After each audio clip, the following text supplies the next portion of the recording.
Shri Venkateswara gold తాకట్టులో ఉన్న మీ బంగారాన్ని విడిపించి కొనబడును.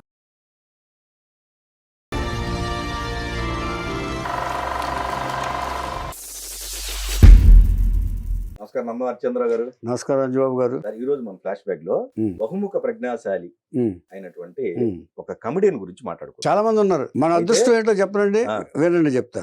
మన అదృష్టం ఏంటో చెప్పనండి, మన కమెడియన్స్ అందరూ మేధావులే. ఒక ధర్మవరపు సుబ్రహ్మణ్యం తీసుకోండి, ఒక ఆహుతి ప్రసాద్ తీసుకోండి, ఎవరైనా సరే కామెడియన్స్ కానీ ఎవరైనా కానివ్వండి, మంత అల్లు రామలింగ గారిని తీసుకోండి, పోనీ బిగినింగ్ నుంచి. కరెక్ట్. కాకపోతే ఏంటంటే కొన్ని క్రాఫ్ట్లు ఉంటాయి చూసారా, క్రాఫ్ట్లు. నేను అన్న బహుముఖ ప్రజ్ఞాశాలి అంటే ఇప్పుడు ఫర్ ఎగ్జాంపుల్ ఇప్పుడు మనం తీసుకున్న పోయే ఈ వ్యక్తి జర్నలిస్ట్ గా చేస్తున్నారు, తర్వాత రచయిత, డైరెక్ట్, నిర్మాత, దర్శకుడు, వీళ్ళందరూ ఉన్నారు. అందరూ చేశారు. ఎట్లా ధర్మ సుప్రీం కూడా దర్శకత్వం వహించాడు ఆయన. కరెక్ట్. అందుకు చెప్తున్నాను.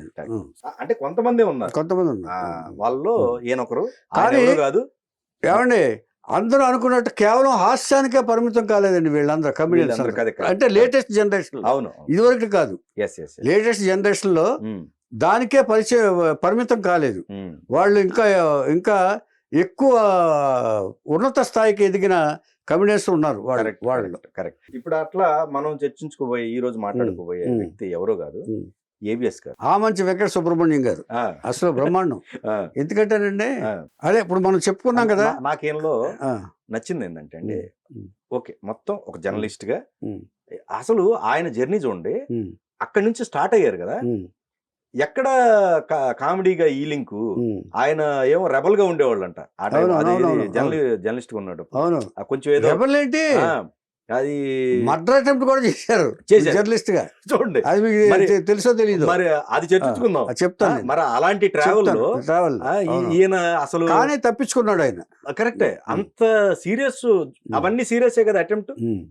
దానికి అసలు ఈ వృత్తిని ఎంచుకునే కామెడీ రోల్స్ కి ఏమన్నా సంబంధం ఉందండి? కరెక్ట్. అంటే జీవితం మనల్ని ఎలా తీసుకెళ్ళొద్దు అనే దానికి, ఎలా తీసుకెళ్ళాలంటే మన ఆలోచనలు బట్టి జీవితం వెళ్తుందండి. కరెక్ట్. ఎందుకంటే మన ఆలోచన కూడా సక్రమంగా ఉండాలి, అదొకటి. ఇంకొకటి, వాళ్ళ కూతుర్ని మెచ్చుకోవాలండి ఈ సమయం. మహాతల్లి ఎంత అంటే కూతురుగా పుట్టి తల్లిలా కాపాడింది. అవును, బిడ్డల ఆయనకి కరెక్ట్ తల్లి స్థానం ఇచ్చి తల్లి స్థానంలో ఉందండి. కరెక్ట్ గా చెప్పాలంటే అంతకంటే మించిన సాక్రిఫైస్ ఇంకోటి ఉంటుందని నేను అనుకోవట్లేదు. ఎగ్జాక్ట్లీ, నిజంగా చెప్పాలంటే. అంటే మనకు తెలిసినంత వరకు, మనకు తెలిసిన పరిధిలో, మనకు తెలియని వాళ్ళు ఎంతమంది ఉంటారు, ఎంతమంది బాగా చేసుకుంటారు, బట్ మనకు తెలిసిన పరిధిలో ఇది నిజంగా ఇదండి. కూతురుగా పుట్టి తల్లిలా ఆదరించింది. సరే, ఏవిఎస్ గారు 1957 ఎక్కడ పుట్టారనుకుంటున్నారు? కళాకారుల నిలయం, తెనాలి. గుమ్మడి, కాంచనమాల, శివరామకృష్ణయ్య, అందరూ ఎంతమంది ఉన్నారు మనకి. అంచేత అలాంటి వాళ్ళందరూ పుట్టిన దాంట్లో తెనాలి బాగా పాపులర్ దీనికి, నటులకి. ఎవరు వచ్చినా కూడా, డిఎల్ నారాయణ గారు కూడా ఒకసారి వచ్చి గుమ్మడి గారిని ఇక్కడి నుంచే తీసుకెళ్లారు. ఏది కలకత్తాలో సినిమా తీయాలన్నా కూడా ఇక్కడి నుంచి ఆర్టిస్టులని, అప్పట్లో నాటకాలే ప్రమాణికం మనకి ఆర్టిస్టులకి. ఎవరిని ఉండాలంటే ఏ క్యారెక్టర్లు వేశారంటే, అలాంటి సిచ్యువేషన్లో తెనాలి ప్రాచుర్యం పొందింది. ఇది ఆ మంచి వీరరాఘవయ్య, శివకామేశ్వర దంపతులకు ఈయన తెనాలిలో జన్మించారు. ఇక తెనాలి గురించి మనం ప్రత్యేకంగా చెప్పుకోవాల్సిన అవసరం లేదు. ఎన్నో విలాస సభలు, బ్రాహ్మణ కుటుంబంలో పుట్టారు. కానీ ఈయన సెన్సేషన్ ఉంది ఇంకోటి లైఫ్ లో కూడా, అది చెప్తాను నేను వచ్చింది. బ్రాహ్మణ కుటుంబంలో పుట్టారు మీరు అన్నారు కదా, దానికి ఒక ఇది ఉంది, చెప్తాను నేను. ఏమండి, ఈయన విఎస్ఆర్ కాలేజీలో ఎడ్యుకేషన్, ప్రాథమిక స్కూల్ తెనాల్లో చదివి విఎస్ఆర్ కాలేజీలో డిగ్రీ వరకు చదివిన తర్వాత ఈయనకి చిన్నప్పటి నుంచి రచన అంటే ఎక్కువ ఇష్టం.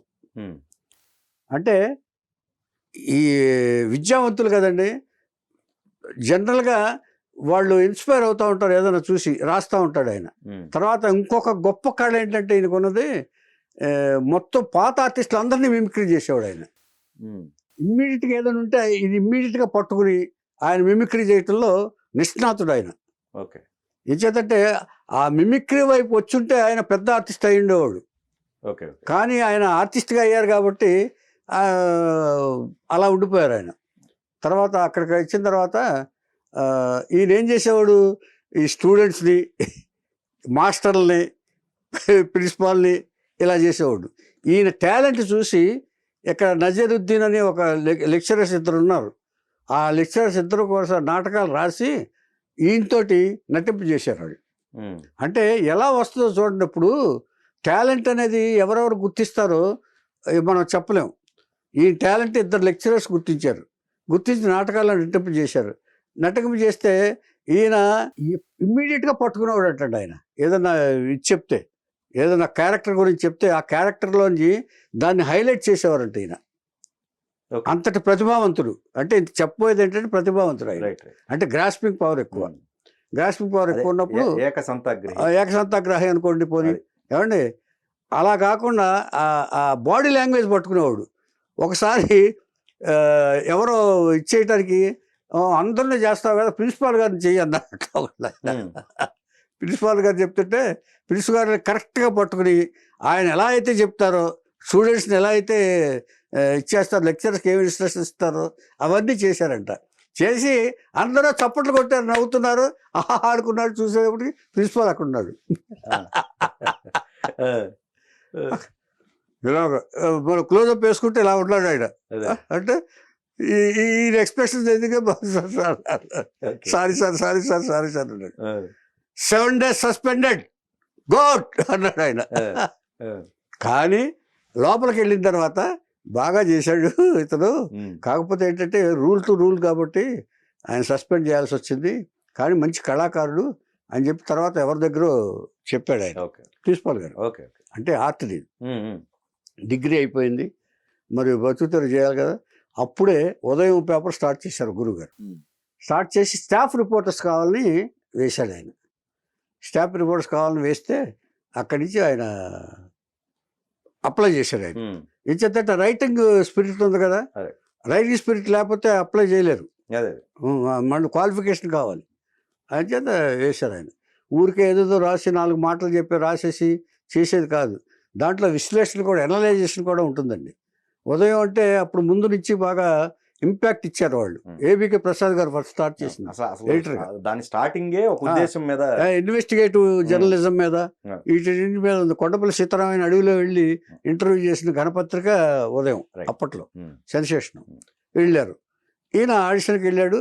ఏబికే ప్రసాద్ గారు సెలెక్ట్ చేశారు ఈయన భాషా జ్ఞానం అన్ని చూసి సెలెక్ట్ చేశారు. సెలెక్ట్ చేస్తే ఒంగోలులో వేశారు ఈయన. ఇప్పుడు మీరు ఇందాక అన్నారు సెన్సేషన్ అని. ఒంగోలులో వేసిన తర్వాత అక్కడ ఈయన తన డ్యూటీని ఎంత సక్రమంగా నెరవేర్చాడంటే అండి, ప్రతిదీ సిన్సియర్గా తను వెళ్ళి ప్రత్యక్షంగా వెళ్ళి, ఒకవేళ అర్ధరాత్రి వెళ్ళాల్సి వస్తే కూడా అది వెళ్ళి పరిశోధించి ఇన్వెస్టిగేటివ్ జర్నలిజం లాగా వెళ్ళి చూసి ప్రత్యక్షంగా చూస్తే తప్ప ఆయన రాసేవాడు కాదంట ఏవిఎస్ గారు, అంత సిన్సియర్గా. అలాగా ఒక పాము చర్మాలు స్మగ్లింగ్ చేస్తుంటే పట్టుకున్నాడు ఈయన. పట్టుకుని కథ రాశాడు ఈయన. ఎవరెవరు ఇన్వాల్వ్ అయ్యారో ఇచ్చేశారు. తర్వాత అమ్మాయిల్ని కూడా బాంబే ఎగుమతి చేస్తున్నారని చెప్పేసి అది కూడా ఒక కథను రాశాడు. ఎవరెవరు అంటే ఇన్నర్లాగా చేశాడు. వచ్చేటప్పటికి సెన్సేషనల్ న్యూస్ అయిపోయింది అది. సో అటు ఉదయం పత్రికకి, ఇటు ఏవిఎస్ గారికి మంచి పేరు వచ్చేసింది అక్కడ. పత్రిక కూడా పేరు వచ్చింది. అలా టైంలో ఆయన్ని చంపడానికి ప్రయత్నించారు అప్పట్లో వాళ్ళు, స్మగ్లర్స్. అయితే అది తెలుసుకుని ఇమ్మీడియట్గా తప్పించేసి చేశారు వాళ్ళు. ఏదో ఎస్కేప్ అయ్యారు. మొత్తం ప్రొటెక్షన్ తీసుకుని, పోలీస్ ప్రొటెక్షన్ అది తీసుకుని, ఉదయం పేపర్ కదా మరి, అందరూ తీసుకుని చేశారు. చేసిన తర్వాత ఆ తర్వాత ఉదయం పేపరు మూతపడిపోయింది. మూతపడిన తర్వాత ఆంధ్రజ్యోతికి వెళ్ళాడు ఆయన. ఆంధ్రజ్యోతికి వెళ్ళి అక్కడి నుంచి అక్కడ జర్నలిస్ట్గా చాలా మంచి పేరు తెచ్చుకుని ఇష్యూస్ అన్నిటినీ కూడా కథనంగా రాసేవాడు ఆయన. ఇది ఆయనలో విశేషం. ఇష్యూస్ ఒక కథలాగా రాసేవాడు అంట ఆయన. అంటే చదవటానికి పాఠకుడికి ఇంట్రెస్ట్ కలగాలి. ఏదన్నా మనం చెప్పినా కానీ చదివినా కానీ ఇంట్రెస్ట్ క్రియేట్ చేసేదట్టు ఆయన రాసేవాడు. ఆ తర్వాత ఆయన ఆంధ్రజ్యోతిలో పనిచేసినా కూడా సింపుల్ లైఫ్ లీడ్ చేసేవాడు. తర్వాత ఆయన నాటకాలు వేసేవాడు. తెనాల్లో చెప్పాం కదా నాటకాలని. ఆ నాటకాలు వేస్తున్నప్పుడు ఈయన ఒక డ్రామా ఆర్టిస్ట్ని, ఆశా కిరణ్మయ్య అనే ఆవిడ్ని లవ్ చేసి పెళ్లి చేసుకున్నాడు ఆయన. డ్రామాల్లో ఆవిడ క్యాస్ట్ కాదు. ఈయన క్యాస్ట్ కాదు. రైట్. అందరి నుంచి వ్యతిరేకత వచ్చినా కూడా ఆయనకు నచ్చి ఇదొక సెన్సేషన్ ఆయన లైఫ్లో. ఇచ్చేత జనరల్గా వాళ్ళు మిగతా వాళ్ళని ఎంటర్టైన్ చేయరు, ఇంటర్ క్యాస్ట్ని ఎంటర్టైన్ చేయరు. Right right. కానీ ఈయన తన కళకి ఆర్ట్కి వాల్యూ ఇచ్చి కళాకారునికి వాల్యూ ఇచ్చి ఆవిడ్ని ఇష్టపడి పెళ్లి చేసుకున్నారు ఆయన. అది మనం గ్రహించాలి. దేనికి వాల్యూ ఇచ్చారు అనే దానికి కులం దీనికంటే కళకి వాల్యూ ఇచ్చి పెళ్లి చేసుకున్నారు అనేది ఒక మనం మంచి విషయం చెప్పుకోవాలి అందరికి.